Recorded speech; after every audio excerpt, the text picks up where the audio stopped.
ከኢትዮጵያዊነት ያፈነገጠ መረን ይለቀቀ ተብሎ ሊገለጽ የሚችል ነገር ማህበራዊ ሚዲያ ላይ የሚያደርጉ ሰዎች መጀመሪያ ሰዎች ለምን ይዋሻሉ? ዋናው ነገር አሁን አንተ ያነሳው ሐሳብ ሳይሆን አንተ ማነህ ላይ ያተኩራል። ማህበራዊ ሚዲያው ለበጎነት የሚጠቀሙ አካላት አይ በቃን ከዚህ በኋላ ብለው የስነ ልቦናም ጉዳት ደርሶባል። ካፉም ቢወጣው ንግግር ቃል ያድነናል ይገለናል። ሄት ስፒች እንደያግባብነቱ ከ2 እስከ 5 ዓመት እስራት እንዲያስቀጣ ተደርጎ ተቀምጧል። ከስነ ልቦና አንፃር መታየት አለበት ብዬ ስለማስብ ነው። ማንነታቸውን ደብቀዋል። ማንነታቸው በግልጽ አይታወቅም። ግን ሁሉም ቦታ ላይ መጥፎ ነገር ይጽፋሉና የመንጋ ስነ ልቦና ስንል መሪ ኖሯል። ይሄ ታወቀ ወይ የተመረጠ መሪ ላይሆን ይችላል። በወንጀል እስከ 5 ዓመት አሳስራሉ ስትል ሰው ምንድነው የሚያደርገው? ያንን የማረግ አላማ ካለው ማንነቱን ደብቆ ነው የሚመጣው። የሚሰጠን ኮሜንት አሸማቋቸው መውጣት እንዳይችሉ ወደፊት እንዳይራመዱ አስሯቸው ሆን ተብሎ ሰዎች በመጥፎ እንዲረዷቸው የሚያረጉ ንግግሮችን ማረግ እንደነዛ አይነት ኮንቴንቶችን መልቀቅ 5000 እና ከዛ በላይ ተከታይ ያለው ሰው ላይ ጉይሰራ ተነስተልን የፋና ፖድካስት አድማጭ ተመልካቾች ወቅታዊ ዝግጅታችን ነው የተከታተላችሁ የምትገኙት። በዛሬው ወቅታዊ ዝግጅታችን የማህበራዊ ሚዲያ አጠቃቀማችንን በተለይ ደግሞ ከህግና ከስነ ልቦና አንፃር ነው የምናየው። የህግና የስነ ልቦና ባለሙያ ጋብዘናል። አብራችሁ እንድትቆዩ የአክብሮት ግብዣይ ነው። እንግዶቼ የህግ ባለሙያ ሰብለ አሰፋ እንዲሁም ደግሞ የስነ ልቦና ባለሙያ ትዝታ አየለ ወደ ፋና ፖድካስት ስለመጣችሁ በዚህ ጉዳይ ላይ ደግሞ እንድንነጋገር ፈቃደኛ ሆናችሁ ስለመጣችሁ በጣም አመሰግናለሁ። እኔም በጣም አመሰግናለሁ። እንግዲህ ማህበራዊ ሚዲያ በበርካታ መልኩ ህይወታችንን ቀለል የሚያደርግ በርካታ የበጎ ስራዎችም የሚሰሩበት እንደሆነ ይታወቃል። ግን ደግሞ ከዚህ በተቃራኒውም ደግሞ መልካም ያልሆኑ ነገሮች ጸያፍ ነገሮች እንደው ከኢትዮጵያዊነት ከባህላችንም አንፃር አብረው ሊሄዱ የማይችሉ ነገሮችም ይደረጉበታልና እሱን እናስተውላለን። በአብዛኛው አሁን ትውልዱ ማህበራዊ ሚዲያ ላይ ስለሆነ እዛ አካባቢ ያለው ነገር ታስተውላላችሁ ብዬ ገምታለሁና ከትዝብታችሁ ብንጀምር እንደተባለው አሁን ላይ ሁሉም ወጣት በሚባል ደረጃ በተለይ ከተማው ላይ ሶሻል ሚዲያን ለጥሩም የሚጠቀም አለ። አብዛኛውን ግን ስናይ በተለይ ቲኔጀር ምንላቸው ያላግባብ የመጠቀም ነገር ከባህላችን ያፈነገጡ ነገሮችን ይስተዋላል። ከዛም ባለፈ ማህበረሰቡ ደግሞ ይበልጥ የሚያበረታታበትን ነገር እንገነዘባለን። ላይክ ሼር ያለ እንዲሁም ኮሜንት እየሰጠና ይሄ ነገር ያው እንደ ሀገርም ስናየው እንደ ስነ ልቦናም እንደ ትውልድም ስናየው አሳሳቢነቱ ጎልቶ የሚታየው ነው አሁን ላይ። በተለይ ደግሞ አሁን ቲክቶክ ላይ ስትመጣ በጣም ብዙ በጎ ነገሮች አሉት። የብዙ ወጣቶችን ህይወት እየቀየረ ነው። የዛኑ ያህል ግን እንደ ማህበረሰብ ደግሞ በጣም አሳሳቢ የሆኑ ደግሞ አስፔክቶችም አሉት። አሁን ቲክቶክን ብታዩ ለምሳሌ እንግዲህ በባለፈው አሁን ከቲክቶክ ዋና ኃላፊዎች ጋር ውይይት የማድረግ እድል ገጥሞን ለማንሳት የቻልናቸው ነገሮች አሉ። ለምሳሌ አሁን አልጎሪዝሙ አሁን የቲክቶክን ብታዩት ለምሳሌ በጣም ቶክሲክ የሆኑ ማህበረሰባዊ እሴቶችን የማይጠብቁ በጣም የሰዎችን መልካም ስም የግላዊነት ነፃነት የሚጻረሩ ይዘቶች በጣም ቫይራል የሚሄዱበት ለብዙ ሰው የሚደርስበት በሌላ በኩል ደግሞ በጣም ስነ ምግባርን የሚያስተምሩት ይዘቶች ደግሞ ብዙ ተመልካች የማያገኙበት እንትን አለ። ይሄ ማለት ከካምፓኒዎቹም አልጎሪዝም ይሄ ከስርዓቱ ጋር የተገናኘ ነው። ፌስቡክም ላይ ስትመጣ ምን አይነት ይዘቶች ነው የበለጠ ሳቢ ናቸው የምትለው በመታይበት ሰዓት አሁን ከሴቶች መብቶችና ስርዓተ ጾታ እኩልነት አንፃር እንኳን ስታየው እንደዚህ ሜሜ ተብለው በጣም ሴቶች ላይ የሚቀልዱ ሴቶችን የሚያሳንሱ ነገሮች በስፋት ተመልካች ሲኖራቸው ታየዋለህና ከዚሁ ጋር ደግሞ በተገናኘ ደግሞ ማህበረሰቡም ስታየው እነኚህን ይዘቶች የማበረታታት ነገር አለ። ምንድነው እነኚህ ነገሮች አሁን በማህበረሰብ ውስጥ እየተስፋፉ ከሄዱ ያዳመጥናቸው እየተከተልናቸው ነው ማለት ነው። ይዘቶቹን እኛ ፈልገናቸዋል ማለት ነው። ያው ታቋል አልጎሪዝሙን ለምሳሌ ቲክቶክ ብታየው ዛሬ ደጋግመህ ያየኸውን ነው ሁሌ የሚያመጣው እና በስፋት እነኚህ ቶክሲክ የሆኑ የማህበረሰቡን ሴት የማይመጥኑ የቡድንን ማንነት የሚያጣጥሉ ህዝብ እንደ ህዝብ በእምነት ልዩነት እንዲሁም ደግሞ በብሔረሰብ ማንነት ምንም ችግር ሳይኖርበት በሰላም የሚኖርን ህዝብ የሚያቃቀሩ በጣም መጠላላቶችን እንትን የሚሉ ነገሮች በስፋት ተመልካች እንዳላቸው ስታይ ማህበረሰባችንም ምንድነው የሚፈልገው አንድ ነገር ማትፈልገው ከሆነ ማስቀረት ትችላለህ። ባይዘው ይታወቃል አልጎሪዝማቸው ሰው ማያቸው ነገሮች ወደ ሰው ይባስ እንዳይመጡ ማድረግ ይቻላል እና ማህበረሰቡ ምንድነው የሚያበረታታው የሚለው እንትን ነው። ወጣቶችም ደግሞ ምንድነው እንደ መዝናኛ የመቁጠርም ነገር ነው። ግን እነኚህ ነገሮች ደጋግመን ስንሰማቸው ስብዕናንም ሼፕ የማድረግ ነገር አላቸው ለሰዎች ልጆች ነጻነት መብት ግላዊነት የምንሰጠው ቦታም ዝቅ የማድረግና ምንም እንደው የመከባበር ስልጡን የሆነ ባህሪ የማይታይበት ማህበረሰብ ያረገን ይመስላልና ከዛም ባሻገር ደግሞ አሁን ፌስቡክንም ቲክቶክንም ብታይ ምንም አይነት የእድሜ ገደብ የለውምና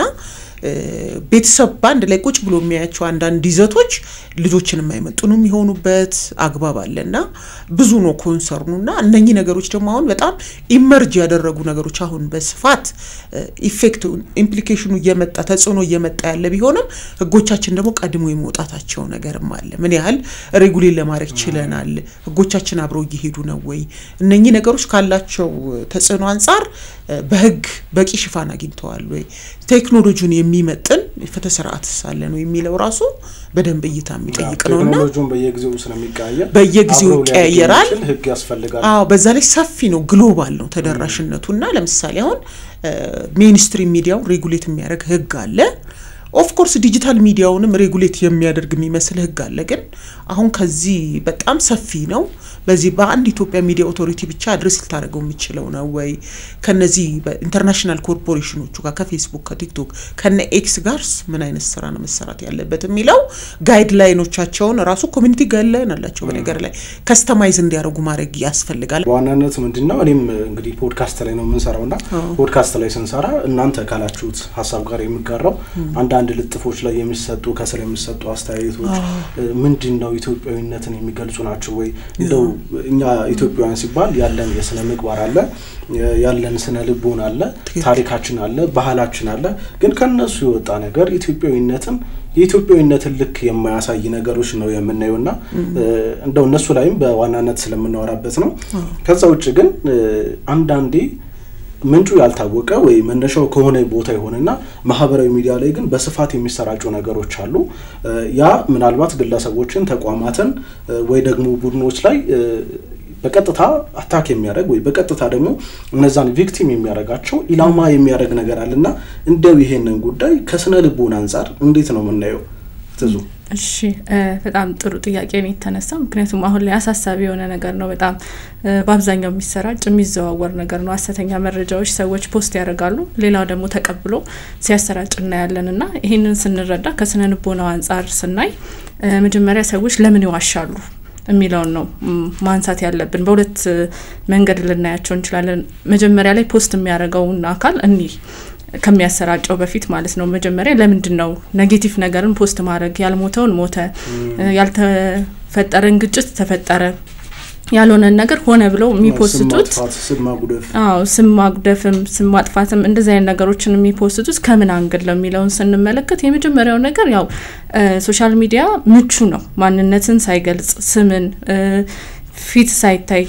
ፖስት ለማድረግ ቀላለው የሆነ ክሬት አርገን ግሩፕ ሊሆን ይችላል ቻናል ሊሆን ይችላል እንዲሁም አካውንት ክሬት አርገን በዛ እንደልባችን መፖስት እንችላለን ማንነታችን ሳይታይ ማለት ነው ያ ምቹ ያደርጋል ሁለተኛ ነገር ግን እነዚህ ሰዎች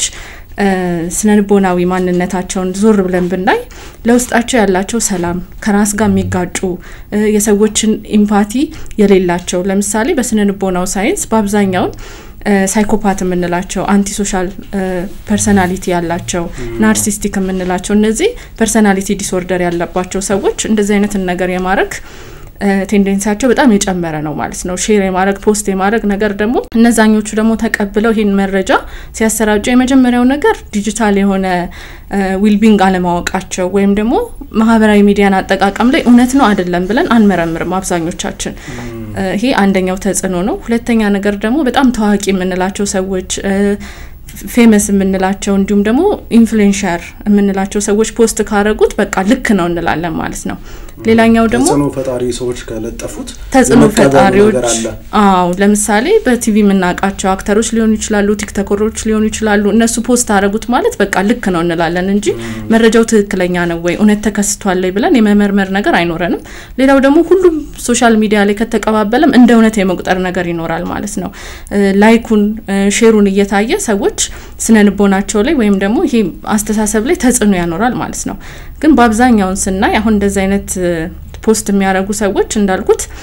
ስነልቦናዊ ችግር ኖሮባቸውም ላይሆን ይችላል ሀገር ስትታመስ ሀገር ላይ የሚደርሰውን ጫና የሚፈልጉት ይሄ ምንድነው ብዙ የተቀባይነት ማን ነበር ፖስት ያረጋው ማን ነው መጀመሪያ ላይ ያወጣው ሲባል በዛ እንኳን መታወቅ ይፈልጋል አብዛኛው ሰውን አቴንሽን ሴከር የሚሆንበት አግባብ አለ ይሄም ደግሞ ሶሻል ሚዲያው ራሱ ያመጣብን ተጽዕኖ ማለት ነው የተለየ ነገር ወይ ደግሞ ሆኖ ማያውቀውን ነገር ወደ ሚዲያ ይዘን ስንመጣ ላይካችን ይጨምራል እንታወቃለን ፌመስ እንሆናለን በቅርቡም ትዳርን አክል የማይሆኑ ነገሮች ሲደረጉና ያለን ወይ በጣም አጸያፊ የምንላቸው ነገሮች ለቲክቶክ ቪው ተብሎ ሲተገበርና ያለንና ይሄ በጣም አቴንሽንን ፍለጋ ሰዎች ታዋቂ መሆን ፍላጎት በጣም ስለሚጨምሩ ነው ማለት ነው ሶ እነዚህ ነገሮች ተጽዕኖ ላይ ያሳድራል ማለት ነው ስነልቦና አንፃር ስናየው ደግሞ የሚያስከትለው ጉዳት ለምሳሌ አክል አንድ መረጃ እውነት ባልሆነ መረጃ ሰዎች የሚወስኑት ውሳኔ ለራሳቸው የሚኖራቸው ክብር ከሃይማኖት አንፃር እርስ በርስ የመጣላት ነገር የሚወስኗቸው ነገሮች ላይ በጣም ተጽዕኖ ይኖራል ለምሳሌ እኔ አንድ ዜና ሳነብ ዛሬ ይሄ ነገር ተፈጸመ ስል ወዲያውኑ የሚሰማኝ ስሜት አለ ላዝን እችላለሁ ልተክዝ እችላለሁ እቅሬ ሊበላሽ ይችላል በብዙ መንገድ ጉዳቱ የሰፋ ነው የሚሆነው እንዲሁም እንደ ሀገር ደግሞ አሁን በሰበር ዜና ምክንያቶች መንግስት የሚፈጥሯቸው ነገሮች ጋር ያለውን አንድ ላይ መንግስት በህዝብ ላይ ያለውን እምነት ያሻክረዋል ማለት ነው እንዲሁም ሚዲያ ምንድነው ትክክለኛ መረጃ ከማን ነው ማገኘው እውነት ምንድነው የሚለውንም ጥርጣሬ ውስጥ ይከታል ማለት ነው ስለዚህ አንድ ግለሰብ ማንነቱ አስተሳሰቡ ስሜቱ ፍላጎቶቹን ነው የሚያንጸባርቀው ማለት ነው አሁን ውጪ ላይ ሰዎች ከመቀጠራቸው በፊት ምን አይነት ሶሻል ሚዲያ አጠቃቀም ዘይቤን ያላቸው ተብሎ ይመረመራል ምክንያቱም እኔ ውስጤን ነው ወደ ሚዲያ ይዤ የምወጣው ማለት ነው ፍላጎቴን አስተሳሰቤን አመለካከቴን ነው እዛ ጋር ማጋራው ስለዚህ ጠብ የምፈልግ ከሆነ ግጭት የምፈጥር ከሆነ የግጭት ዜናዎችን እሰራለሁ እለጥፋለሁ ማለት ነው እንዲሁም ደግሞ ያልሆነውን ሆነ ያልኩኝ አሰራጫለሁ ማለት ነው ስለዚህ እንደ አይምሮ ባለሙያ ዲስኦርደር ደረጃ ባይደርስም ግን አብዛኞቻችን አናጣራም አንመረምርም ይሄም ደግሞ ኢንፍሉዌንስ ስለሚያሳድርብን ነው ማለት ነው ያው በዋናነት በጣም በዝርዝር ምናያቸው የስነልቦናዊ ችግሮች አሉ አሁን ካንቺ ካወራሹም በጣም በርካታ ችግሮች እንዳሉ ነው የተረዳውትና ይሄንን በዋናነት ሰብለም እንደዛ ያለች ነው በጣም በርካታ ጉዳዮች አሉ ግን እንደው በዋናነት ማህበራዊ ሚዲያ ላይ ትዙም እንዳነሳችሁ ሐሰተኛ መረጃዎችን የጥላቻ ንግግሮችን የጥላቻ መረጃዎችን የሚያሰራጩ አካላት እንደው እነዚህ ከስነልቦና አንፃር ትዙ ያነሳችሁ አንዳንድ ጉዳይ አለ ግን እነዚህ ሰዎችስ ከህግ አንፃር እንዴት ነው የሚታየው በህግ የሚዳኙበት ሳግባብ አለ ወይ አለ ምንድነው የተወሰነ ቀድም እንዳነሳውት በተለይ ሳብሊ ላቋርጥሽ ይቀርታና እንደው ወደ ህጉ ከመሄዳችን በፊትም የጥላቻ ንግግሮች የሚባሉት ይዘታቸው ምን አይነት ሲሆን ነው እሱንም ደግሞ አብረሽ ግልጽ አድርገን ለመጀመር ምንድነው አሁን ባለው ሁኔታ እነኚህ ማህበራዊ ሚዲያዎች ላይ የሚፈጠሩ ተጽዕኖችን በተመለከተ ተግባራዊ የሚሆኑ ህጎች አሉ በአገራችን እነኚህ ህጎች አንደኛ ኢትዮጵያ ያጸደቀቻቸው ዓለም አቀፍ ስምምነቶች አሉ ለምሳሌ ኢንተርናሽናል ሲቪል ኤንድ ፖለቲካል መብቶች የተባለ ዓለም አቀፍ ስምምነት እንደውም እንደ ቢል ኦፍ ራይትስ የሚቆጠር አለ ያ በኢፍድሪ ህገ መንግስት በተለይ ባንቀጽ 13 መሰረት እንደ ኢትዮጵያ ህግ የሚቆጠር ነው በዛ የተቀመጡ ብዙ መርሆች አሉ ሶሻል ሚዲያ ላይ የሚተገበሩ ከዛ በተጨማሪ የኢፍድሪ ህገ መንግስት አለ ከዛም በተጨማሪ ሲቪል ህግ አለን የማስታወቂያ ህግ አለን ሄት ስፒች እና የጥላቻ ንግግርንና ሐሰተኛ መረጃን ማሰራጨትን ደግሞ የተመለከተ ራሱን የቻለ 1185 የሚባል አዋጅ አለን በኮምፒውተር ስርዓት ስለሚፈጸሙ ወንጀሎች ደግሞ ራሱን የቻለ የኮምፒውተር ወንጀል አዋጅ የሚባል 958 አለን እና ዳታ ፕሮቴክሽን ህጎች አሉ ሌሎች ነገሮች አሉ በአብዛኛው የህግ ክፍተት ነው ለማለት አስቸጋሪ ነው ግን ምንድነው እነኚህ ህጎች በምን ያህል ነው አሁን ከፕላትፎርሞቹም ባህሪ አንፃር በጣም በስፋት በጣም ብዙ ሰው ኮንቴንት ክሪኤተር የሆነባቸው ከመሆኑ አንፃር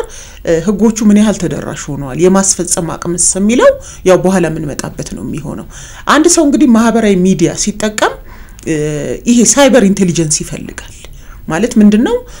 ያንን ነገር ለራስ ዓላማ ብቻ የምትጠቀምበት መሆኑን እርግጠኛ መሆን አለበት ምንድነው እዛ ላይ የምናገኘው መረጃ ትዝታም እንዳነሳቸው ያው የበለጠ ለጉዳዩ ቅርብነት ስነልቦና ባለሙያነት ስለ ነገሮች የሚኖረንን አረዳድ ኢቭን ራሳችን ዓለም ምንድነው እውነት ምንድነው በሚለው ደረጃ የሚኖረንን ግንዛቤ በጣም ተጽዕኖ ውስጥ የሚከቱ ስለሆኑ አንደኛ ያንዳንዳችን ኃላፊነት አለብን አሁን ምልህ ህግ በኋላ የሚመጣ ነገር ነው እንደ ሶሻል ሚዲያ ተጠቃሚ ግን ሁላችንም ሳይበር ኢንተለጀንስ ያስፈልገናል ሶሻል ሚዲያው ኦፕን ነው ማንኛውንም ሐሳብ እዛ ላይ ማውጣት ይችላል ግን ተመልካቹ አድማጩ ደግሞ ለኔ ምንድነው የሚያስፈልገኝ ራሴን ለማሳደግ ነው ወይስ እዛ ጋር በረባባረባው ይዘት አይምሮ የለም ምለ በጣም ዲስትራክት ያደርጋል ባይዘው አንድ ሰከንድ ገብተ ሶሻል ሚዲያ ማየት በራሱ ምናልባት ግማሽ ቀን ልሰራ የምችለውን ስራ እንዳሰራ ሊያርግ ይችላል ጥናቶች እንደሚያሳዩትና መርጦ መጠቀምን ሳይበር ኢንተለጀንስን በጣም ሚዲያዎች ሊሰሩበት ይገባል ዝም ብሎ እዛ ላይ ያለ ብለ ዘው ብለ ገብተ መርዛማውንም ጠቃሚውንም መጥፎ ነገሩንም ምታይና ምታዳምጥ ከሆነ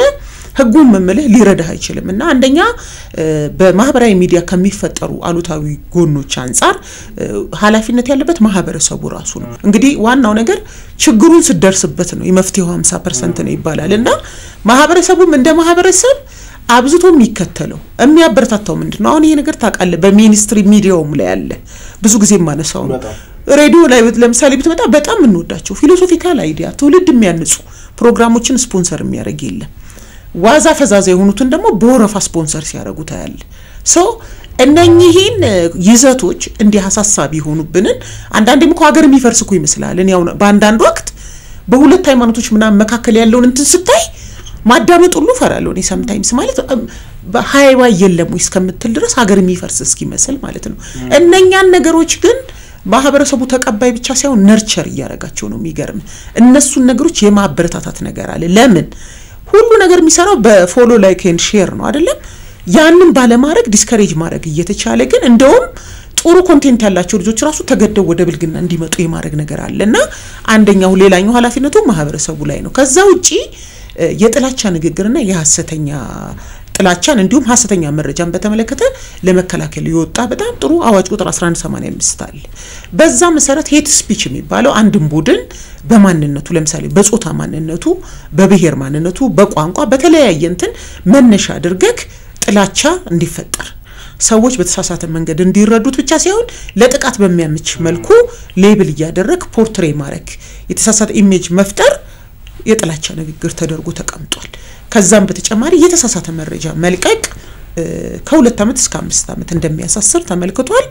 አንድ ሰው የጥላቻ ንግግር ለምሳሌ ሲናገር ያ የጥላቻ ንግግር ባይዘው በጣም በየቀኑ በየፖስቶቹ የሚፈጸም ነው ሰው የጥላቻ ንግግር ሲባል በጣም ትልቅ የሆነ ሁሌ ያየነው ያልሆነ ይመስላል ግን ለምሳሌ ሴቶች ሁሉ ብር የሚወዱ ናቸው ልብህን እንዳትሰጥ ስትል በተለይ በወጣቱ ላይ የምትፈጥሩ ስነ ልቦና አለ ብር ካለኝ የኔ ተወኛልሽ የሚል የመናቅ እንደ ጎልድ ዲገር እንዲቆጠሩ የማረክ የሆነም ብሔር ይሄ ጠንቋይ ነው ምናምን ስትል ትረስት ያሳጣው ዴሞናይዝ ያደረከው ምናምን ነው ትሄዶ ይሄ ሄት ስፒች ይባላልና ሄት ስፒች እንደያግባብነቱ ከ2 እስከ 5 አመት እስራት እንዲያስቀጣ ተደርጎ ተቀምጧል ከዛም ባሻገር ሄት ስፒች ተፈጽሞብኛል የሚለው ሰው በፍትሃ ብሔርም ክስ አቅርቦ እስከ 300 ሺህ ብር ካሳ ሊያገኝ ይችላል እንዲሁም ደግሞ የተሳሳተ መረጃን መልቀቅ ከተወሰኑ ልዩ ሁኔታዎች ውጪ የወንጀል ተጠያቂነት ያመጣል ከዛም ባሻገር አሁን በጣም ብዙ ጉዳት ያደረሱ ያሉት የማስታወቂያ አስነጋሪዎችና ማስታወቂያ የሚነግሩት ናቸው በነገር ላይ የማህበራዊ ሚዲያውን ጩኸት ተከትሎ ማስታወቂያ የማሰራቱ ነገር አለ ይሄ ምናልባት እንደ ሎንግ ተርም ካሰብን እኮ የተቋማቱን ስም ጥሩዝና ከመገንባት አንፃር እለቱን ሳይዩት ነው እንጂ ጥቅም መስሎ የሚታያቸው ወደፊት ለራጅም ጊዜ ካሰቡት እዚህ ግባ የሚባል ውጤት ያመጣም ነገር ዙሮ ሰው ይጠረሻል ነገ ጥሩ አይነት የሚባል ዝና ያለው ተቋም አይሆንምና ከዚህ አንፃር ተቋማቱም ይሄ ነገር ጥሩ ነጥብ ነው ያነሳው ማለት በመጥፎ ራሱ በጣም ትሬንድ የሆኑ ሰዎችን ከሌ መጥፎ ነገር ተናግሮ የሆነ ነገር ሰርቶ ትሬንድ ሆነ ተብሎ በቃ ብዙ ሰው ሲነጋገርበት በምን ታወቀ የሚለውን ከግምት ሳይከቱ ሮጦ ማስታወቂያ የማስነገር ነገር አለ እሱንም በተመለከተ ምንድነው ኃላፊነቱ የሚለው እንግዲህ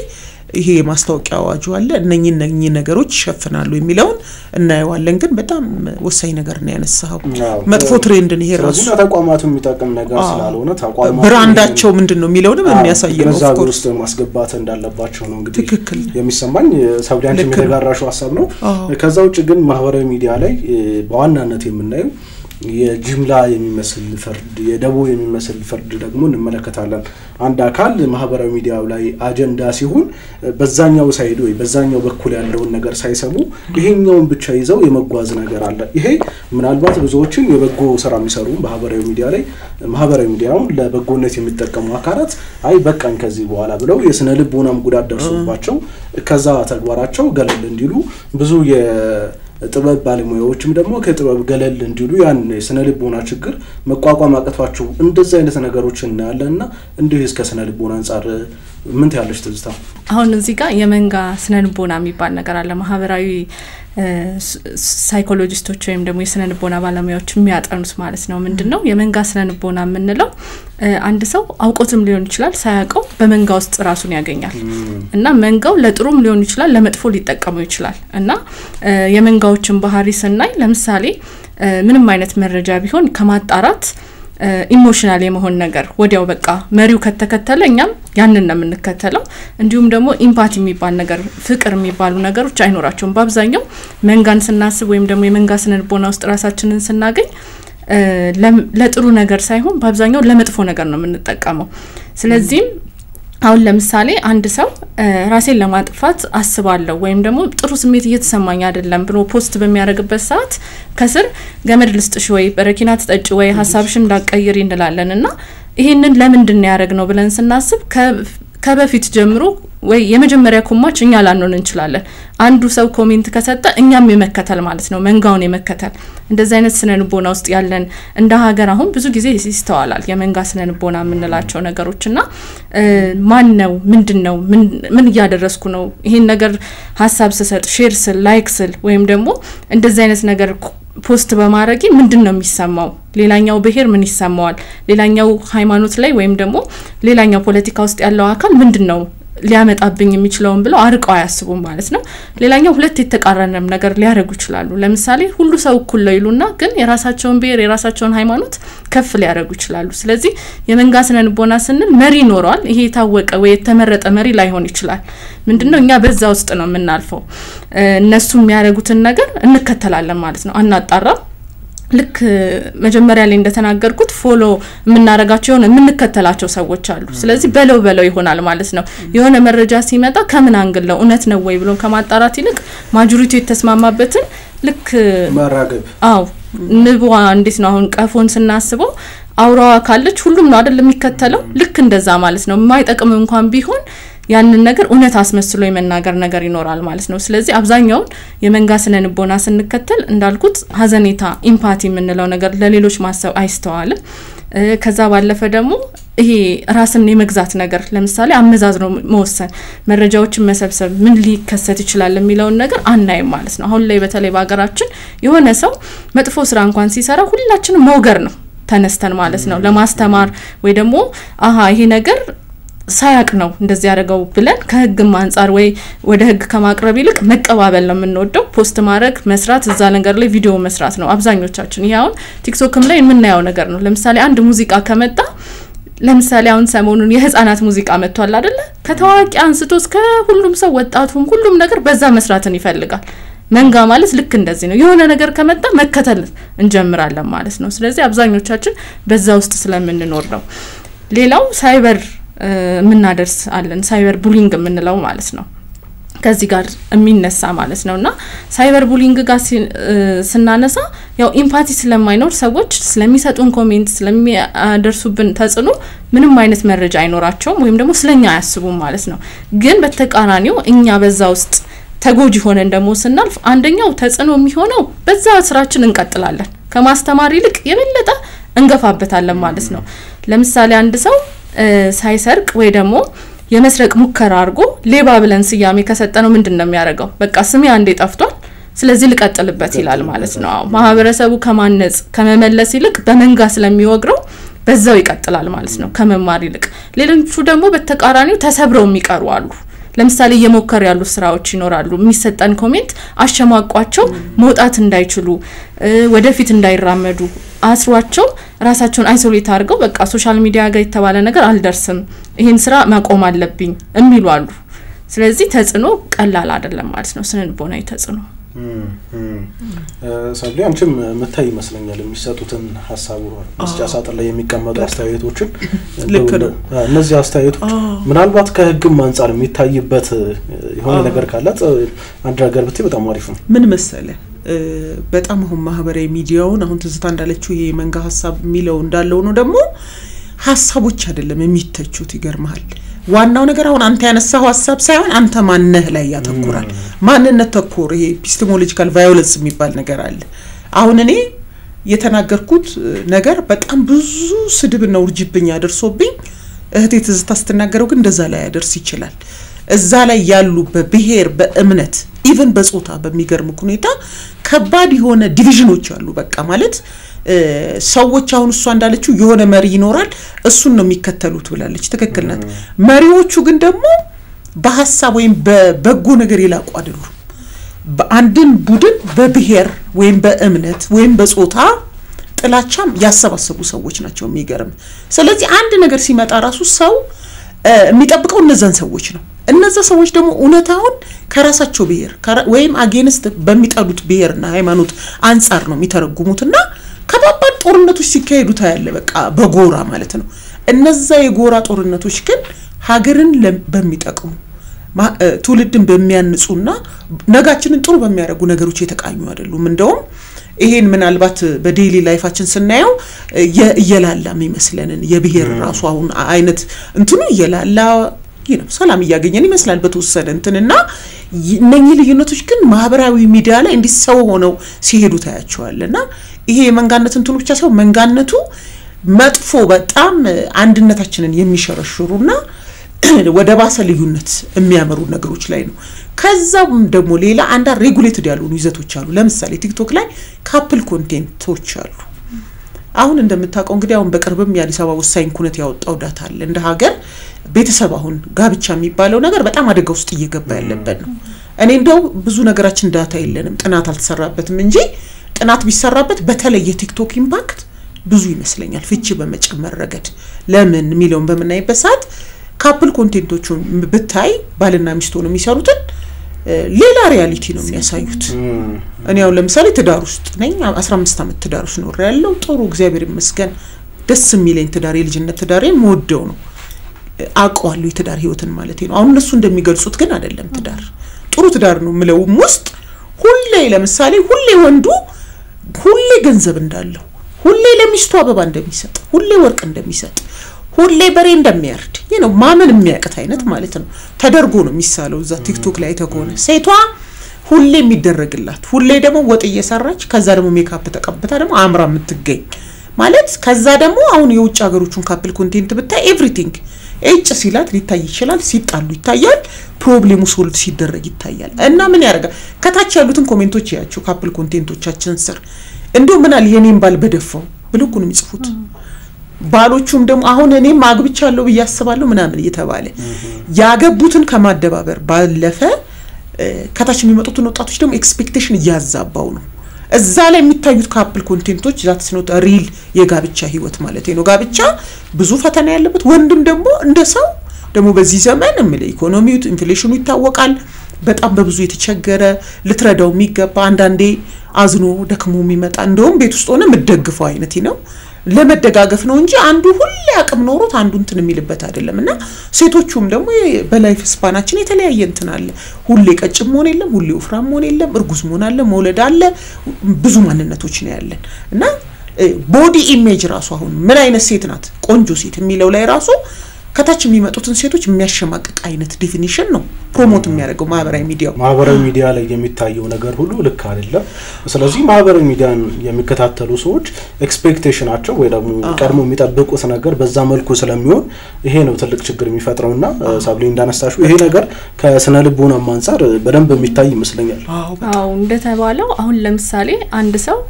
ወደ ካሜራ ሲመጣ ተኳኩሎ ኤቭሪቲንግ ማለት ኢፌክቶችን ተጠቅሞ ሁሉ ነገር ሴቭ አሁን ሳብሊ እንዳነሳችሁ በቃ አልጋ ባልጋ ነው። ግን ሪል ላይፋችን ላይ ደግሞ እንደዛ አይደለም። ኢቭን እኛ እንኳን ወደዛ ሙያ ውስጥ እንግባ ወይ ደግሞ ትዳርንን መስረት ወይ ደግሞ ወተን ወደ ሶሻል ሚዲያው እንኳን እንድባንን ማወዳደር እንጀምራለን ራሳችን ጋር ምክንያቱም ማጆሪቲው ሰው ምናያቸው ሰዎች እዛ ጋር በጣም ተመችቷቸው ሁሉ ነገራቸው አልጋ ባልጋው ነው ስለዚህ እኛ ደካማ እንደሆነን ወደ ኋላ እንደቀረን በራስ መተማመን እንዳይሰማን ተፈላጊ ያለ መሆን ስሜት በዛ ውስጥ ደግሞ ድብርት ምንለው ነገር ላልተፈለገ ጭንቀት እንጋለጣለን ከዛም ሲያልፍ ደግሞ ከቤተሰብ ጋርም ግጭት እንፈጥራለን ለምን እኛም እንደነሱ መሆን ያምረናል ምክንያቱም አሁን ለምሳሌ ምናወዳደረው እዛ ላይ ካሉ ሰዎች ጋር ነው ራሳችንን ስናይ እሷ ምትነዳው መኪና አለ እሷ ምትጠቀመው አልባሳት አለ እሷ ምታረጋቸው ነገሮች አሉ ሁሌ ሬስቶራንት ምትገባበት ምትቀረጽበት ሁሉ ነገር በቃ መዝናናት አለ ስለዚህ እኔስ እኩያዬ ይሄው ቲክቶከር ላይ እንደዚህ ለቃለች እሷ ከኔ እድሜ እኩልላት እሷ እንደኔ እኩል ሆና ለምን እንላለን ከዛስ ማህበረሰቡ ጭራሽ ምን ያደርጋል ልጄ ራሷን ከምትጎዳ ልጄ በራሷ ከመኩራት ይልቅ እሱን ከማበረታታት ይልቅ ጊዜያዊ ደስታን ወይም ደግሞ በቃ ልክ ነው ብሎ ያለውን ንብረት ሁላ ሊሰጣት ይችላል ስልክ ካለች ስልክ ይገዛል ቲክቶከር ልሁን ካለች የሚያስፈልጋትን ሁሉ ያሟላ ይመጣል ማለት ነው ከዛ ይሄ ደግሞ ምንድነው ደስታን ዛሬው ነው የማግኘት ነገር ደስታን ደግሞ ሁሉም ነገር ካየነው ነገ ላይ ደስታ ምንም ነው የሚሆንብን ማለት የሆነ ሁሉም ነገር የሚሟላለት ጻልጅ ደስተኛ ሊሆን አይችልም አንድ መጫወቻ ያላት ህፃን ልጅ ግን ጸጉሯን ስትሰራት ልብሷን ስትቀይር ስታቅፋት ስታባብላት ግን መጫወቻ ውስጥ የከተተነው ህፃን ልጅ የተወሰነ ሰዓት ዞር ሊል ይችላል ከዛ በኋላ ይደብረዋል ይሰለቸዋል እውነት ለመናገር ማለት ነው ስለዚህ ይሄ ራስን ማወዳደር እውነታ መስሎ መታየት ኢፌክቶችን አለማወቅ ሰዎች ሁሌ ወደ ሚዲያ የሚያመጡት ነገር እውነት ነው ብሎ ማመን እንደተባለውም ትዳር ውስጥ ግጭት ይፈጥራል ከዛ ሲያልፍ ደግሞ ቲክቶከር ላይ ወጣው በጣም ባጭር ጊዜ ገንዘብ የሚያገኙ ሰዎች አሉ ያ ደግሞ ምንን ያመጣል የተማረ ትውልድ ከመሆን ይልቅ አንባቢ ከመሆን ይልቅ ባጭሩ የማበልጸግ ነገር ይሄ አጫጭር ስኬቶችን እንመኛለን ማለት ነው ይሄ አጫጭር ጉዟችን ደግሞ እንደ ሀገር ስናስበው ትምርት ውጤታችን ላይ ብዙ አይነት ባለሙያዎች የሚያስፈልጋት ሀገር ናት ሶ እሺ ሁሉም ሰው ቲክቶከር ከሆነ ቲክቶክ ላይ ሁሌ በቃ በሙዚቃዎች ምንደንስ ከሆነ እየጨፈርን ምናሳይ እየተዝናናን እየበላን ከሆነ ነገ ማን ነው ትውልዱን የሚረከበው ነገ ማን ነው ፕሮፌሽናል ሆኖ በስነ ስርዓት ሀገሪቷን የሚያስተዳድረው የሚለው ከጥያቄ ውስጥ የሚገባ ነገር ነው ማለት ነው ምክንያቱም የሚከፈለንና ቲክቶክ ላይ እንደውም አንዷ ያለች ነበር ባሌ ዶክተር ነው ባሏና በሰዓት ሱብወር የሚያገኘው እኔ በሰዓት ቁጭ ብዬ ቲክቶክ ላይ ያገኘዋለሁ ይሄንን ራሱ ወደ ሶሻል ሚዲያ ማምጣት እየተማረ ላለ ወጣት ምንድነው የሚያስተላልፈው ምን አይነት ስነልቦና ይዞ ነው የሚያድገው መማር እኮ እድሜን ፈጀ ሀብታም እንዳሉን እንቅፋት ሆነብኝ ሊል ይችላል ትምርት መግፋትን ተምሮ ውጤታማ ከመሆን ይልቅ ባጭር መንገድ ቲክቶከር መሆንን ሊያስብ ይችላል ማለት ነው ግን ጥሩ ሆኖ ሳለ ጎን ለጎን እንደተባለው አስተማሪ የሆኑ ነገሮች መስራት ለማህበረሰቡ የሚጠቅሙ ነገሮች መረጃዎችን መላላክ ስራዎችን ማቅለል በጣም ወሳኝ ነገር ሆኖ ሳለ ግን ቲክቶክን የገንዘብ ማግኛ ብቻ አድርጎ መደምደም ሌላኛው ተጽዕኖ ነው ማለት ነው እንግዲህ ቅድም ስናነሳ እንደነበረው አንዳንድ ሰዎች የሚያሰራጩትን ብዙዎች ይከተሏቸዋል ያሰራጩታል ያ ማህበራዊ ሚዲያ ላይ በስፋት የጩኸት ምክንያት ስለሚሆን ነው እንግዲህ ትልቁ ችግር ነው እንደው በዋናነት እነዚህ ላይ ሆኖ የሚያሰራጩ ሰዎች በህግ እንዲህ ናቸው ተብሎ ለማያስ ወይ ደግሞ በህግ ለመዳኘት እነዛ ሰዎች ህጉ ምንድነው የሚለው ምን ያህል ተከታይ ያላቸው እና ሌሎችም መነሻ ወይ መመዘኛ ሐሳቦች ካሉ እሱ ላይ ጥቂት ነገር ብትይ ምንድነው አሁን ለምሳሌ በዚህ በጥላቻና ሐሰተኛ መረጃ ስርጭት አዋጁ 1185 ባልኩ ከ5000 ሰው በላይ ተከታይ ያለው ከሆነ በየትኛው ማህበራዊ ሚዲያ ማለት ነው የሚለቀው ይዘት ላይ በጣም ጥንቃቄ ማድረግ ያስፈልጋል ለምሳሌ ያ ነገር የብሔር ጥቃት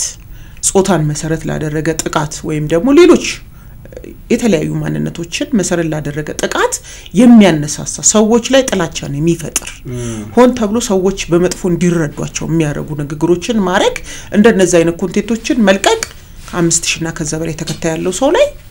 ጉ ይሰራል ያም ደግሞ እንዳልኩት ከ2 እስከ 5 አመት እስራት ያስከተላል የገንዘብ መቀጮም አለው ሌቭሉ በመንደነው የሚለያየው ያንን ንግግር የጥላቻ ንግግር ተከትሎ ለምሳሌ ስለ አንድ ብሔር ከሆነ አንድ ሰው የጥላቻ ንግግር ያደረገው ያ ብሔር በዛ ንግግር ምክንያት ጥቃት ከደረሰበት 5 አመት ይሆናል እስራቱ ከዛ ውጪ ግን 2 አመትም 3 አመትም ከገንዘብ መቀጮ ጋር እንትን ይላል ማለት ነው ዋናው ነገር ግን ምንድነው ከህግ ባለፈ ነው ይሄ ነገር አይ ቲንክ እንትኑ ትርጉሙ ማለት ሁሉ ነገር በህግ ይፈታል ማለት አይደለም እንዳልኩት ሰፊ የሆነ የማህበረሰብ ስራን የሚጠይቅ ነው ራሱ ዞሮ ማናየውን ነገር ደግመን እንደማናይ እርግጠኛ ነን ማህበራዊ ሚዲያ ላይ ማንንም ተመልካች ካጣ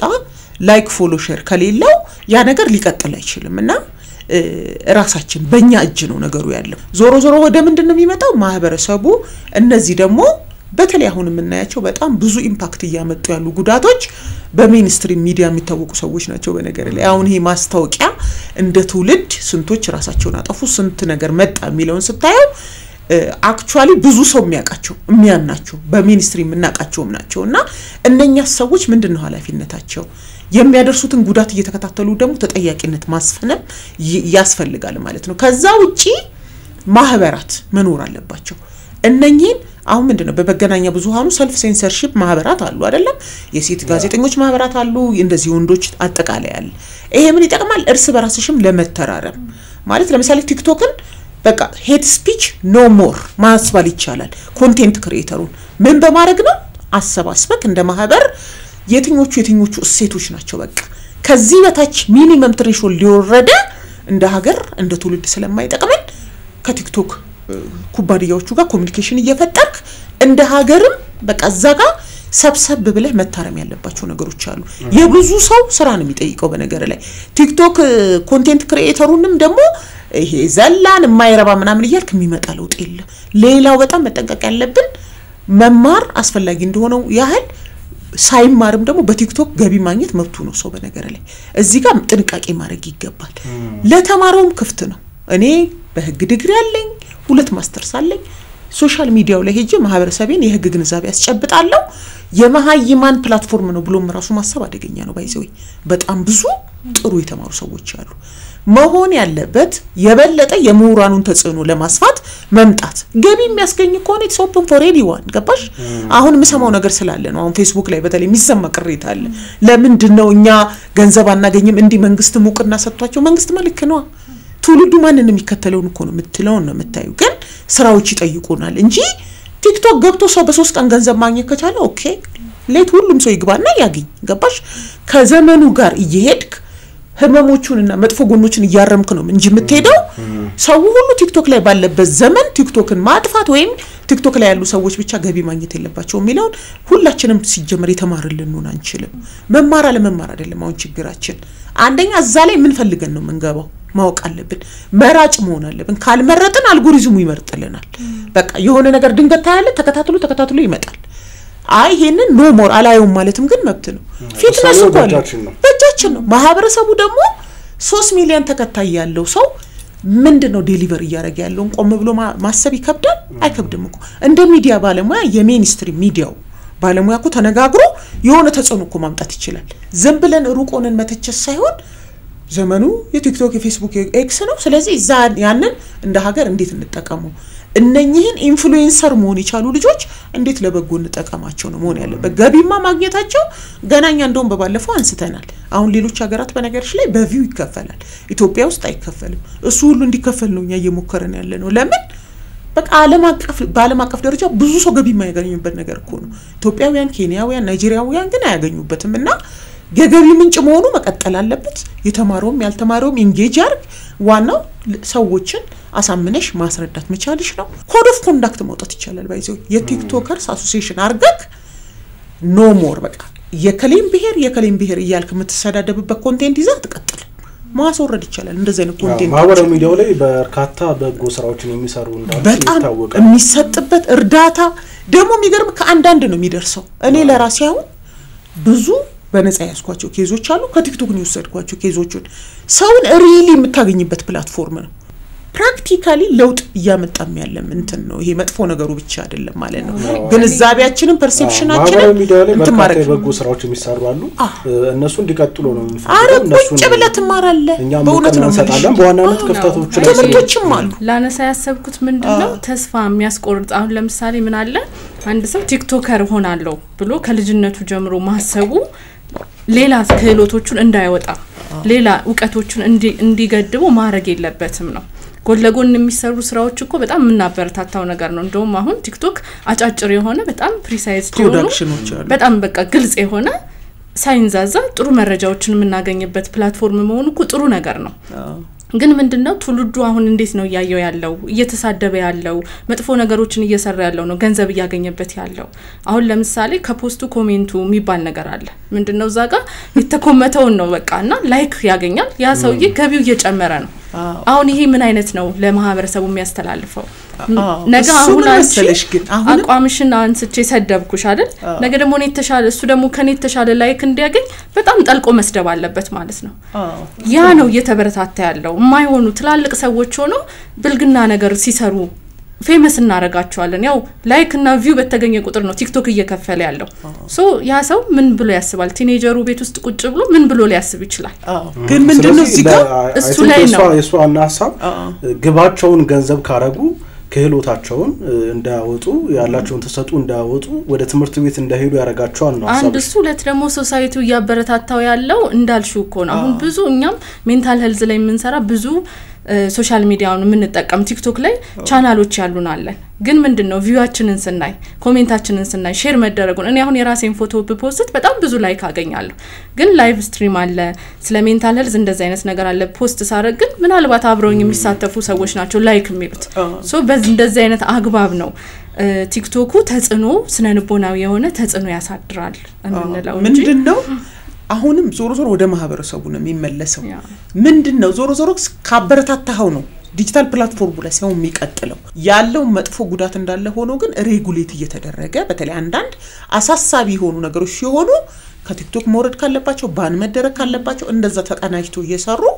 እየታረመ መቀጠልና በጣም መስፋት ያለበት ፕላትፎርም ነው ሁሉም ነው እንደዛ ነው ዋናው ሐሳቡ ምንድነው እንግዲህ ችሎታቸውን ተጠቀሙ ክህሎቶቻቸውንም ወይም ደግሞ ያላቸውን ተሰጡ ተጠቀሙ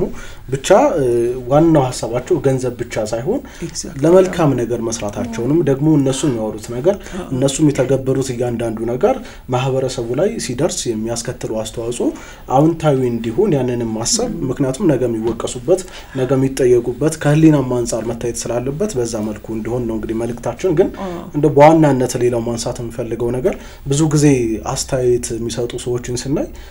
እንደ አድርጋቸው አይታችሁ ከሆነ አስተያየት በጣም መጥፎ አስተያየት የሚጽፉ ሰዎችን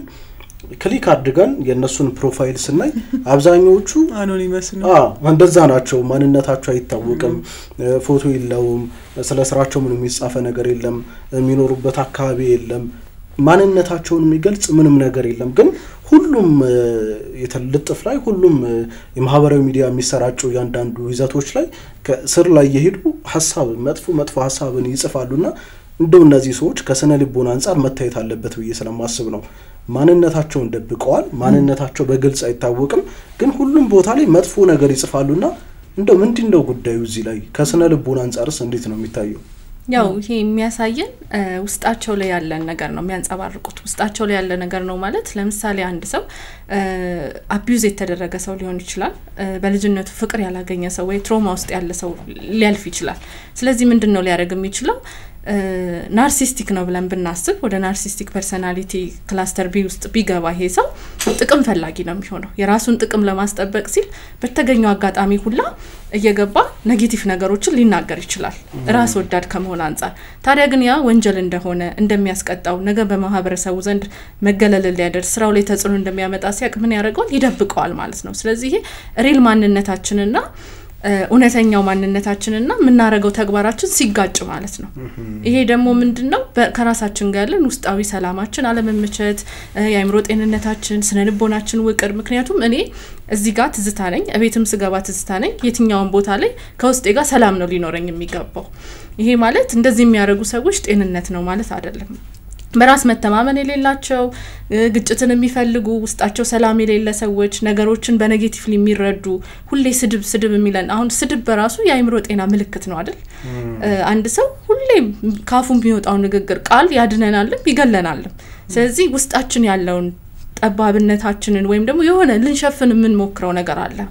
የሆነ በቃ ማለት ያልተሞላልን ነገር እንዳለ ያሳያል ማለት ነው ለዛም ነው በግልጽ በአደባባይ ወጥተው የማይናገሩ ማለት ነው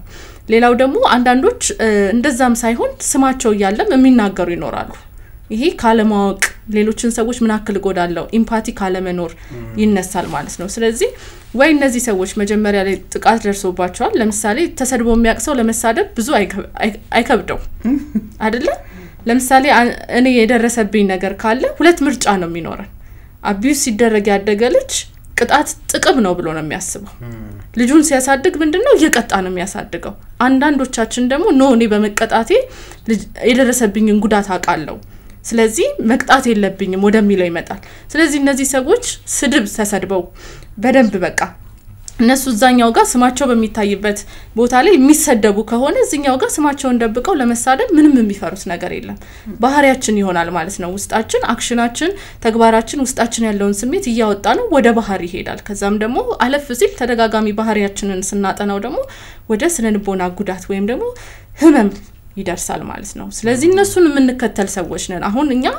አሁን በጣም አሳሳቢ የሚሆነው ሰዎችን እንዴት ነው የምናየው ለምሳሌ አንድ ሰው ፖስት በሚያረጋው ነገር ምን ሆኜ ነው እየተከተልኩት ያለሁት ለምንድነው ላይክ ያልኩለት ለምንድነው ሼር ያረኩለት ያለሁት ምን አስቤ ነው ብለን ስለራሳችን ማለት ይሄ ፐርሰናል የሆነውን ኢንዲቪጁዋል ማንነታችን የውስጣችንን አስተሳሰብ መገምገም ማየት ሲገባን ዝም ብለን ላይክ ሼር ፖስት ምናረግለት ከሆነ ያበረታታ ነው በዚህ ህመም ቀጥል ተመችቶናል ይያልን ነው የምንሄደው ማለት ነው ሌላው ግን ከቲክቶክ ጋር ተነስቶ ቻይናዎች ምንድነው ያረጉ ያሉት የሚለውን እንደ ተሞክሮ ማየት እንችላለን አሁን ቻይናዎች እነሱ ናቸው ቲክቶክን ወደዚህ ዓለም እንዲመጣ ያረጉት ወይም ቴክኖሎጂ ላይ በጣም ጎበዞች እነሱ ናቸው ሶ ቴክኖሎጂን በቴክኖሎጂ ነው መልስ የሰጡት ከ12 ሰዓት በፊት ለተማሪዎች ቲክቶክ እንዳይሰራ አግደዋል አሁን ለምሳሌ ሲገቡ አይከፍትላቸው ማለት ነው ቀኑን ሙሉ ደግሞ በትምርት ነው የሚያሳልፉት ሌላው ደግሞ ቲክቶካቸው የሚያመጣው አልጎሪዝም ሳይንስ ቴክኖሎጂ የሆነውን ብቻ ነው እንዲያዩ የሚያረጋው ማለት ነው ስለዚህ በእንደዚህ አይነት መንገድም እኛም ይሄን ነገር ተግባራዊ ማድረግ ብንችል የተሻለ ትውልዱንም መጠበቅ ማህበረሰቡንም ማዳን እንችላለን ካለበለዚያ ግን እንደ ሀገር እንደ እሴት ብዙ ነገሮቻችንን እያጣን የምንኮራበት ኢትዮጵያዊ ነን ብለን የምናቀርበው ነገር አይኖርም ትውልዱም ደግሞ ምንድነው እየተማረ የሚሄደው ለምሳሌ እኛ በፊት ላይ አዋቂዎች ሲመጡ ብድግ እንላለን ትራንስፖርት ላይ እቃ እናግዛለን አሁን ላይ ምንድነው እስቲ ዞር ብለን እንዴ ይሄ አሁን እኔ የተለየ በጣም ትልቅ ሰው ሆኜ ላይሆን ይችላል ቅርብ ጊዜ ያሳለፍኩት ነገር ነው ጎረቤቶቻችን ያሳድጉን ነበር የከሌ ልጅ አየኝ የከሌ ልጅ ተቆጣኝ እንል ነበር አሁን ግን ሰው ትቶናል ግለሰብ ነው ራሱ ነው የሚያሳድገው ማለት ነው እነዚህ ነገሮች መሸርሸራቸው እንዲሁም ደግሞ ሰው ሶሻል ሚዲያው ላይ መሆኑ ቲክቶክ ላይ ረጅም ሰዓት መሆኑ መጽሐፍቶች አለማንበባችን ነገ ምን አይነት የበሰለ ትውልድ ነው የምናወጣው ምክንያቱም ሰው አሁን እኔ 30 ደቂቃ ተጠቀማለሁ ብዬ 3 ሰዓት ሊሆን ይችላል በባህሪው የሚያዝ ነገር አለው ሶሻል ሚዲያ እንዳንወጣ ያረጋናል ያ በራሱ ሊታሰብበት እንደ ሀገር እንደ ህግም ማዕቀብ የሚጣሉባቸው ነገሮች ቢኖሩ ማን ነው ሲቀጣ ያየነው ተሳድቦ ምን ተብሎ አስተማሪ የሚሆንበት በየሚዲያው ላይ ዜና ሽፋን ሊሰጠው ይገባል ለምሳሌ ማህበራዊ ሚዲያ ላይ እንደዚህ ያረጋች ሃይማኖትን እንደዚህ ያረጋች ሴት ይዚህን አክል ተቀጣች እሱን ነው ማስተራጨት ያለብን እሱን ነው መቀባበል ያለብን እሱን ነው ለአድማጩ ማድረስ ያለብን እንጂ ኔጌቲቭ ነገሮችን ብቻ ሼር መላለ ማድረግ መጣር አለብን ማለት ነው አሁን የቻይናን ተሞክሮ ስታነሺ ነበር ምናልባት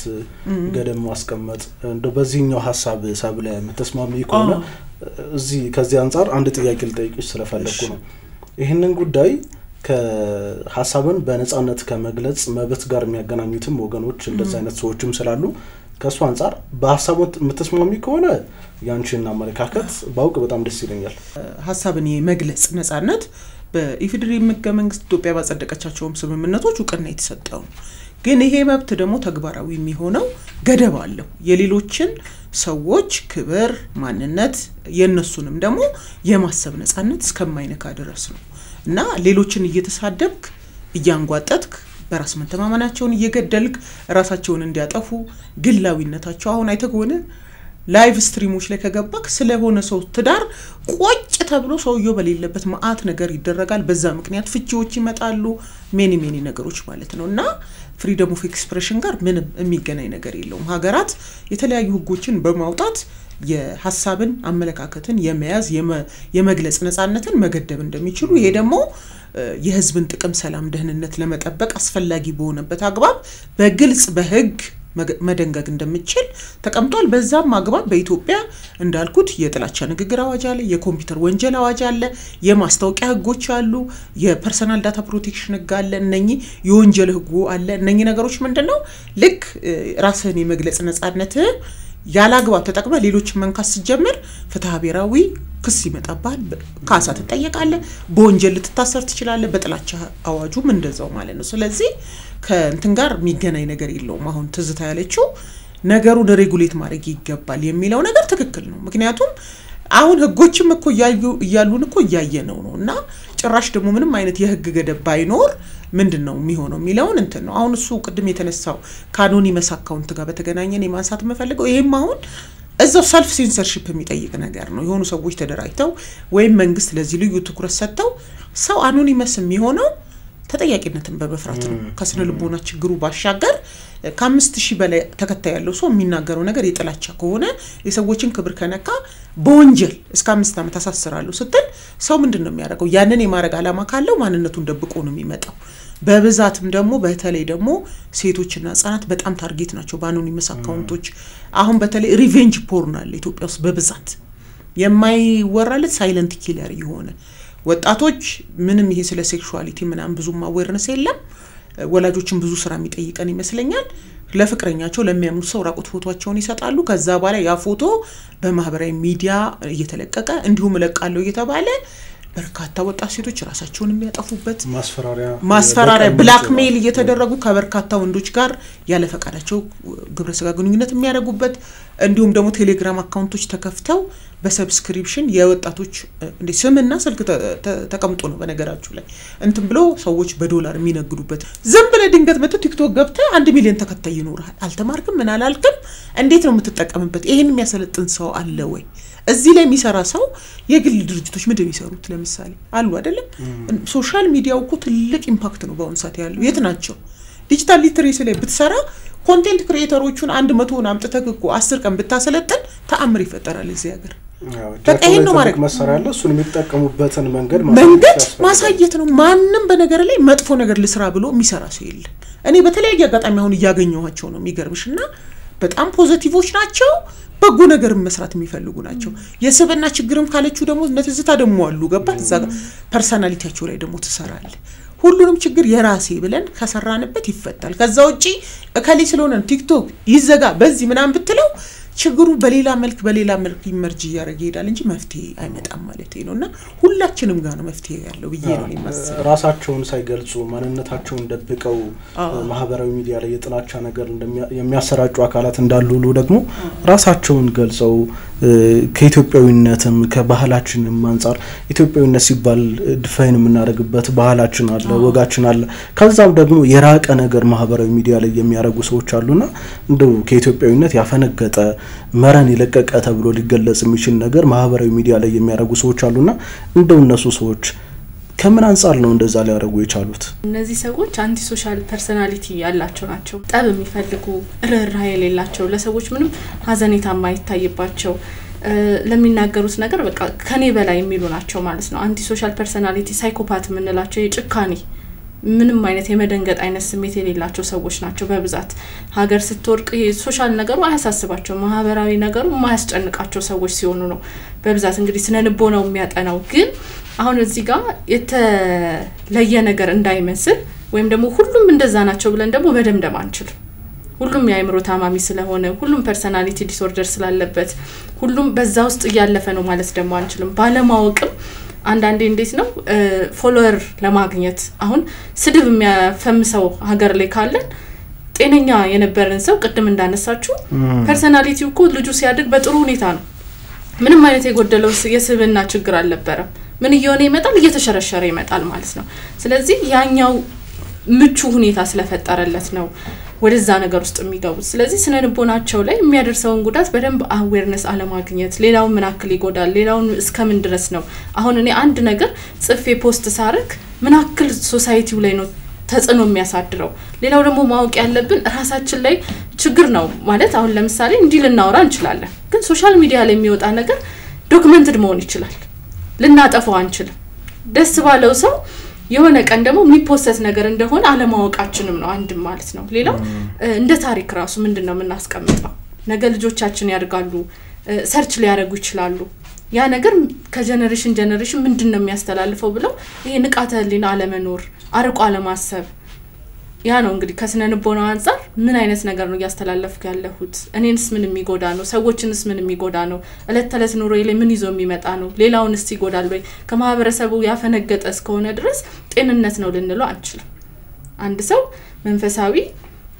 አካላዊ እንዲሁም ደግሞ ማህበራዊ የሆነው ደህንነቱ ሲጠበቅ ነው ሙሉ ጤነኛ ነው የምንለው አካላዊ ደህንነቱን ጨምሮ ማለት ነው ስለዚህ ማህበረሰቡን ለአደጋ የሚያጋልጥ ነገር ያያረገ ጤንነቱ ተጠብቋል ለማለት ያስቸግራል ማለት ነው ግን አሁን ጸያፍ የሆነ ነገር ወይ ደግሞ ለማህበረሰቡ ተጻራሪ የሆነ ነገርም ማህበራዊ ሚዲያ ላይ እናያለን ለምሳሌ እርቃን የሆነ አለባበሳችን ፈጽሞ ከባህላችን በተጻራሪው መልኩ ሊገለጽ የሚችል ነገር እናያለንና እንደዚህ አይነት ነገሮችስ ከህግ አንፃር ይታያሉ አዎ ይሄ ማለት የማህበረሰቡን እሴት የማይጠብቁ አለባበሶች ህገወጥ ናቸው ወንጀል ክሪሚናላይዝ ተደርገው ተቀምጠዋል በነገር ላይ አሁን በተለይ ቲክቶክ ላይ በጣም በሰፊው እናያለን እንደዚህ አይነት ነገሮች አሉ ግን እነኚህን ወደ ተጠያቂነት ማምጣት ይቻላል ማለት አጸያፊ የሆኑ ከማህበረሰቡ እሴት ያፈነገጡ አለባበሶች ወንጀል ናቸው በኢትዮጵያ ህግ በቀላል እስራት የሚያስቀጡ ናቸው ይሄንን ተጠያቂነት በመፍጠር እንዳለችው ደግሞ አንዱ ሰው ተጠያቂ ሲሆን ማስተማሪያ እንዲሆን በደንብ ዲሲሚኔት አድርጎ ይሄ ነገር እንደተባለው ደግሞ ዲጂታል ሊትሬሲ ላይ መስራት እነኚህ ነገሮች ማለት ነፃም ብትሆኑ ነፃ አይደላችሁም ሁሉ ነገር ራስን የመግለጽ ነፃነቱም ከማህበረሰብ እሴትና ሞራል ሲያፈነግጥ ገደብ አለው ብሎ የግንዛቤ ማስጨበጫ ከዛ የህግ ተጠያቂነት ማረጋገጥ ያስፈልጋል ማለት አንዳንዴ የህግ አፈጻጸም ማለት የህግ ጋፕም አለብን አሁን ለምሳሌ አኖኒመስ ይሆናል አካውንት በተመለከተ ከ5000 ሰው በላይ ያለው ሰው ነው ስትል የሚታወቅ ሰው ነው አስዩም የሚያደርገው አኖኒመስ የሆነ ሰው እንዴት ነው ሬጉሌት ቢደረገው የሚለው ላይ ክፍተት አለ ማንነታቸውን ሳይገልጹ እነኚህ በተለይ በፌክ አካውንት እንዲ ሪቬንጅ ፖርን የሚፈጽሙ ሴቶችን በታዋቂ ሰዎች ስም ይከፈታል በታዋቂ ሰዎች ስም አሁን ደግሞ እርዳታ የሚሰበስቡ ሰዎች አሉ ልክ የኔ አካውንት አድርገው እንዲ ሆኛለው እርዳይ ምናምን የሚሉ ማለት ነው እንደነኚህ አይነት ነገሮችን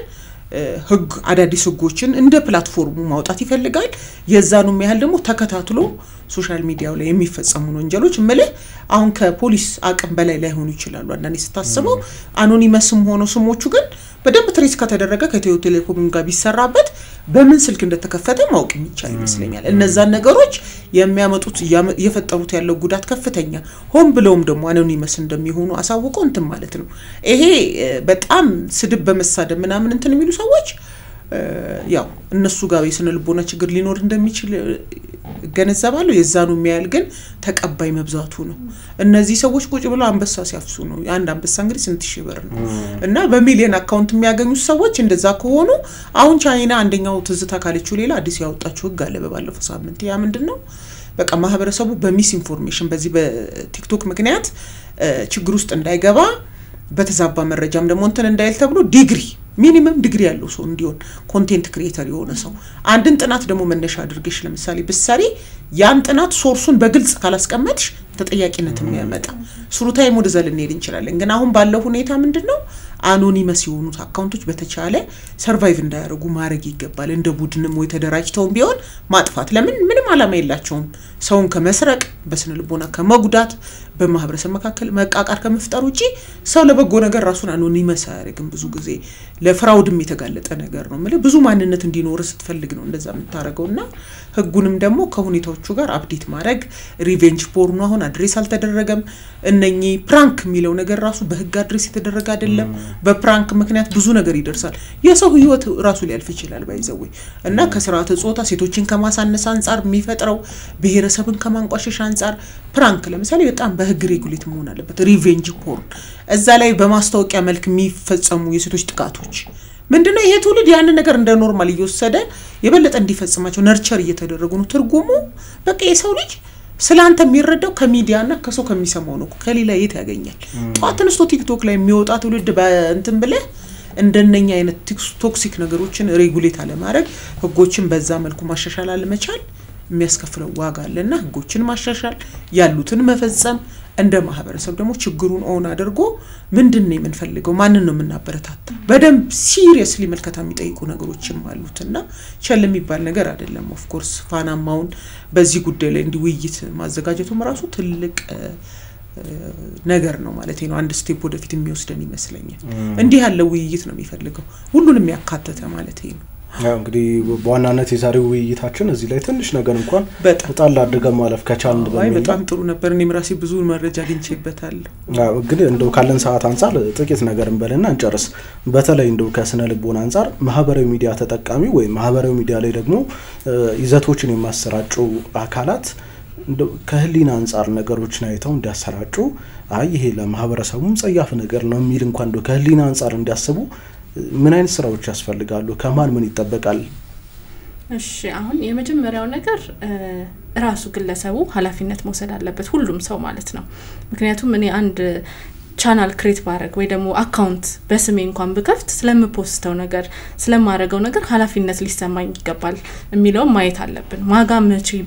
ምን አይነት መረጃ ይደርሳል የሚለው ራሱ ግለሰቡ ኃላፊነት መውሰድ አለበት ሌላው ደግሞ ማስተማር መቻል አለብን ማስተማር ስንል አሁን ወላጆች ልጆቻቸውን መቆጣጠር አልቻሉ ለምን ልጆች ናቸው ዋይፋይ ቢገባ የዋይፋዩን እንኳን ፓስወርድ ይቀይራሉ ታይም ሊሚቱን ኤቭሪቲንግ ማለት ልጆቻችን ከኛ በጣም ሄደዋል ለቴክኖሎጂ በጣም ቅርብ ናቸው ስለዚህ እኛ እነሱን እንዴት ነው የምንቆጣጠረው ምን ይያየ ነው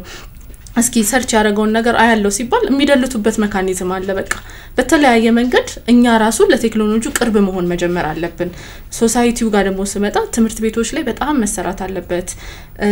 ትውልድን ለመገንባት ወሳኙ ነገር ትምህርት ቤት ላይ ያሉ የስነ ልቦና ባለሙያ አማካሪዎች ሊሆኑ ይችላሉ ሶሻል ወርከሮች ሊሆኑ ይችላሉ ከማህበረሰብ ጋር ዝቅ ብለው የሚሰሩ የህግ አካላቶችም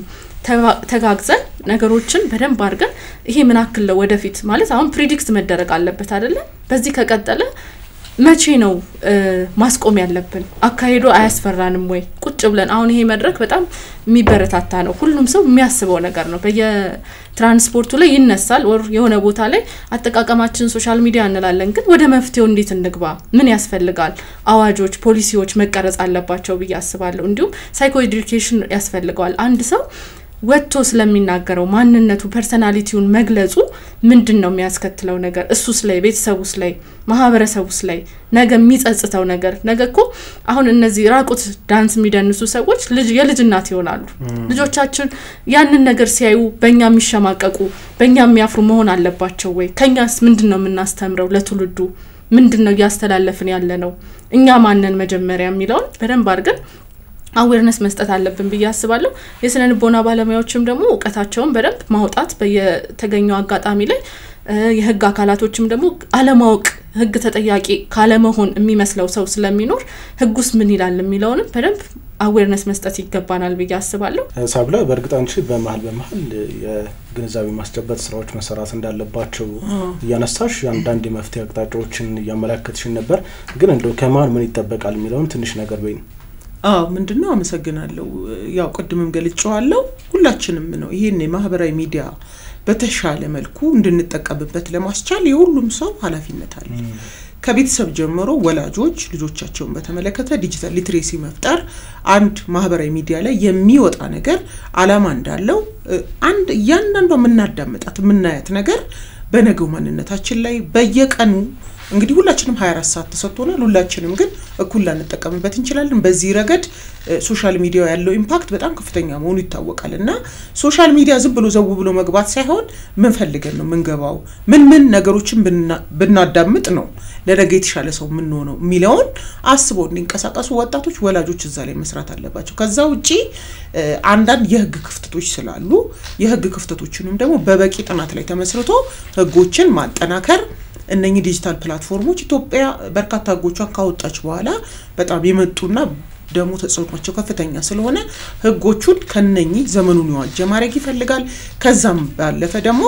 ኮንቴንት ክሪኤተር የሆኑ ሰዎች እያንዳንዱ ምናውጣው ኮንቴንት በማህበረሰቡ መጻኢ ዕድል ላይ በወጣቶች በልጆች ተስፋ ላይ ብዙ ትርጉም ያለው ነገር ስለሆነ ኃላፊነት መውሰድ አለብን እያንዳንዱ ኮንቴንታችን በእያንዳንዱ ሰው ላይ ወይ አሉታዊ ወይ አዎንታዊ ሚና ይኖረዋልና ዝም ብሎ ለቀነው ምንም ትርጉም የማይኖረው ኮንቴንት የለም እና በእያንዳንዱ የሰው ልጅ ህይወት ላይ ሚና እየኖረን መሆኑን አውቀን ሚናችንን ማለት ኢንፍሉዌንሰር ተጽዕኖ ፈጣሪ ይሆንን ስለሆነ ተከታይ በበዛ ቁጥር ኃላፊነቱም እንደሚጨምር ኃላፊነት ምን ወስድ መሆን እንዳለብን ከዛ ባሻገር እርስ በራሳችንን ሴንሰር መደራረግ እንደሚያስፈልግ ለፎሎ እና ለቪው ብለን ምን ያህል ርቀት ነው የምንሄደው ምን ያህልስ ነው ማህበረሰብ በዚህ ዋጋ መክፈል ያለበት የሚለውን መነጋገር ያስፈልጋል ሚዲያዎች በጓድራጎት ድርጅቶች ዲጂታል ሊትሬሲ ላይ በጣም መስራት ያለባቸው ይመስለኛል ሁሉም ሰው ሶሻል ሚዲያው ክፍት ነው ነገር ግን ደግሞ አንዳንድ ቶክሲክ የሆኑ ይዘቶች በስፋት የሚሰራጩበት አንድም ከራሱ ከነ ቲክቶክ አይነት ካምፓኒዎች ጋር ስራ መስራት የሚፈልግ ነው ኮሚኒቲ ጋይድላይናቸውን በአማርኛ ሲሆን እንዴት መሆን አለበት የኢትዮጵያን ካልቸር ያገናዘበ እንዲሆን አብሮ በመንግስትም ደረጃ እነኚህ ማህበራትም ደግሞ የቲክቶክ ወደፊት እንደሚፈጠሩ ገምታለሁ እነሱም አብሮ ሊሰሩበት ይገባል ኦሬዲ ብዙ ተከታይ ያላቸው ልጆች የለውጡ አካል አድርጎ በማሰልጠንም በመነጋገርም ደግሞ አብሮ መስራት ያስፈልጋል ብዬ አስባለሁ ማለት ነው አመሰግናለሁ ስለዚህ የቤት ስራው የሁላችንም ነው በእውነታው እንደዛንም ያለዛ ለውጥ የሚመጣ ይመስለኛል የሁሉም ሰው ኃላፊነት አለ እዚህ ውስጥ አድማጭ ተመልካቾቻችንም እንግዲህ ብዙ መረጃዎችን እንዳገኙ ተስፋ አደርጋለሁ ከስነ ልቦናም ከህግም አንፃር ሰብለና ትዝታ ስለመጣችሁ ውድ ጊዜያችሁንም ደግሞ ሰጣችሁን እዚህ የተለያዩ ሐሳቦችን ስላንሸራሸርን በጣም አመሰግናለሁ ታንኪዩ ፋናን ጥሩ ውይይት ነው ያዘጋጃችሁት ወቅታዊና አንገብጋቢ ጉዳይ ነው እናመሰግናለን አድማጭ ተመልካቾቻችን ስትከታተሉ የነበራችሁት ፋና ፖድካስት ወቅታዊ ዝግጅታችን ነው አብራችሁን ስለነበራችሁ እጅግ በጣም እናመሰግናለን እናንተም ሐሳብ አስተያየታችሁን በሐሳብ መስጫ ሳጥኑ ላይ ማስቀመጥ ትችላላችሁ አብራችሁን ስለነበራችሁ በድጋሚ እጅግ በጣም አመሰግናለሁ ጤና ይስጥልኝ